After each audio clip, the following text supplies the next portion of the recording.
जिला पंचायत क्षेत्र महुजा Newada ward number 57 से महाप्रधान पद के प्रत्याशी पुनीता गौतम पत्नी प्रदीप गौतम का चुनाव निशान कलम दवात। सुन बहिनी हो सुन भैया हो हाथ जोहरी ले परिपैया हो। प्रदीप गौतम जिंदाबाद जिंदाबाद। बहिनी हो सुन भैया हो हाथ जोहरी ले परिपैया हो। महाप्रधान बनेंगे भैया हम सबने ठाना है। चुनाव निशान कलम और दवात। कलम दवात का मोहर लगाना है प्रदीप भैया को जिताना है। कलम दवात पर मोहर लगाना है प्रदीप भैया को जिताना है। कलम दवात पर मोहर लगाना है। हिंदू मुस्लिम साथ चलेगा चारों तरफ विकास चलेगा। प्रदीप गौतम का चुनाव निशान कलम दवात कलम दवात कलम दवात।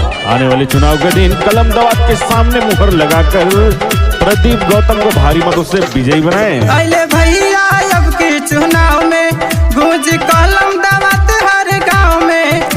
पुनीता गौतम जिंदाबाद जिंदाबाद। अरे भैया अब के चुनाव में गूंज कलम दवात हर गांव में।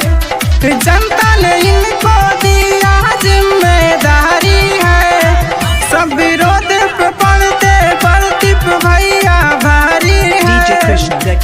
हिंदू मुस्लिम सिख ईसाई जातिवाद हटाना है।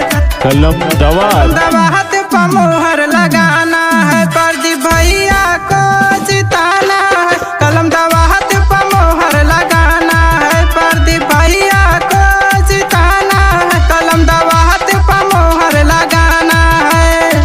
अपना कीमती और बेकार ना जाने दें, एक को दें नेक को दें। भाई प्रदीप गौतम का चुनाव निशान कलम दवात। हर घर का चुनाव निशान कलम दवात। सभी युवाओं का चुनाव निशान कलम दवात।